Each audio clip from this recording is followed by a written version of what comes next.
Assalamualaikum warahmatullahi wabarakatuh. Pada video kali ini kita akan membahas mengenai sistem pneumatik. Pneumatik sendiri berasal dari bahasa Yunani yang berarti udara atau angin.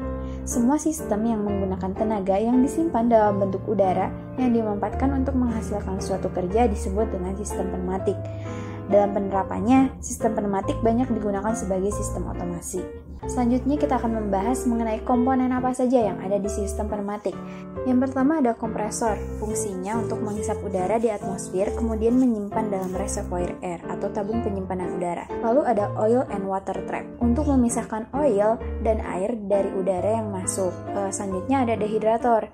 Di sini udara yang mempunyai tekanan akan melewati filter sehingga kandungan airnya akan terpisah dari udara. Air meskipun presentasinya kecil bisa menyebabkan sistem tidak berfungsi. Selanjutnya ada air filter. Setelah udara dikeringkan dari air dryer, udara akan masuk melalui filter. Alat ini akan membersihkan udara dari kemungkinan adanya kotoran dan debu. Selanjutnya ada pressure regulator. Di komponen ini, jumlah tekanan udara akan diatur sehingga tekanan yang mengalir ke aktuator akan sesuai dengan standar yang ditentukan. Selanjutnya ada solenoid valve yang merupakan sebuah katup dalam sistem pneumatik dengan fungsi utama mengarahkan aliran dari udara bertekanan menggunakan sistem penggerak yaitu coil elektrik. Lalu ada air cylinder. Komponen ini bergerak berdasarkan komponen sebelumnya. Setelah udara bertekanan disalurkan oleh solenoid valve dari aktuator menuju inlet, piston bisa bergerak maju.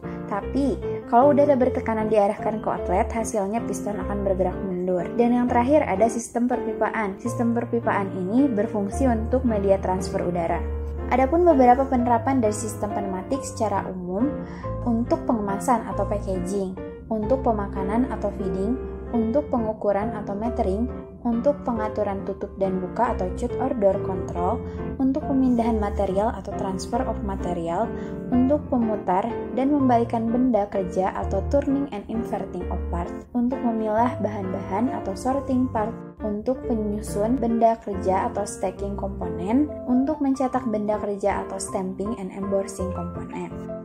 Selanjutnya kita akan membahas mengenai kelebihan dan kekurangan dari sistem pneumatik. Yang pertama, udara yang merupakan tenaga kerja mudah untuk didapatkan. Jumlahnya juga tidak terbatas, bisa disimpan dengan sangat baik, bersifat kering dan bersih, tidak peka terhadap temperatur suhu, aman terhadap bahaya ledakan atau kebakaran, tidak membutuhkan pendingin cairan kerja, harganya murah, dan sangat sederhana. Selanjutnya ada kekurangan dari sistem pneumatik. Yang pertama, menghasilkan daya mekanik yang sangat rendah, lalu mengeluarkan suara yang berisik dan bising, adanya kelembaban udara, mudah tersumbat atau terjadi kemampatan, perlu biaya perawatan besar karena udara biasanya mengandung air atau kotoran sehingga bisa menyebabkan gesekan antar komponen yang mengakibatkan kerusakan alat. Terima kasih kepada teman-teman yang telah menyimak video ini dari awal sampai akhir. Semoga ilmu yang kita dapat sama-sama menjadi manfaat bagi kita. Wassalamualaikum warahmatullahi wabarakatuh.